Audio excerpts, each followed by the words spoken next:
CEBN dan salam sehat. Baik anak-anak, hari ini kita akan memulai ya pembelajaran kita, yaitu pada tema 7 benda, hewan, dan tanaman di sekitar. Pada subtema 1 benda hidup dan tak hidup di sekitar kita. Jadi anak-anak boleh membuka buku Bukpetik 1G pada halaman 7 sampai 11. Tentunya pada muatan bahasa Indonesia dengan materi kita adalah bagian A, mengidentifikasi kosakata benda hidup dan tak hidup di sekitar kita. Nah, tahukah anak-anak bahwa benda hidup tentunya dapat bergerak, di mana benda hidup membutuhkan makanan serta bertumbuh besar dan tinggi. Nah, sedangkan benda tak hidup tentunya tidak dapat bergerak, di mana benda tak hidup dapat bergerak apabila menggunakan mesin atau digerakkan dengan bantuan makhluk hidup.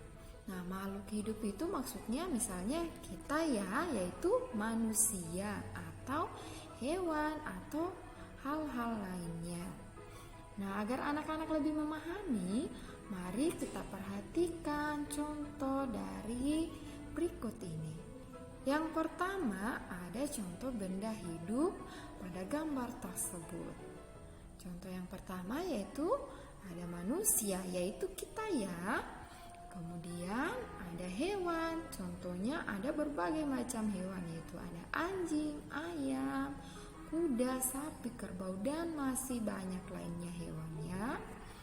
Kemudian yang berikut yaitu ada tanaman atau tumbuhan, misalnya baik itu pohon maupun bunga dan tanaman lainnya. Nah, sedangkan sekarang kita akan melihat lagi contoh benda tak hidup dari gambar tersebut ini. Contoh yang pertama misalnya ada gawang, kemudian ada tiang bendera, kemudian ada pagar, ada bola, dan ada batu.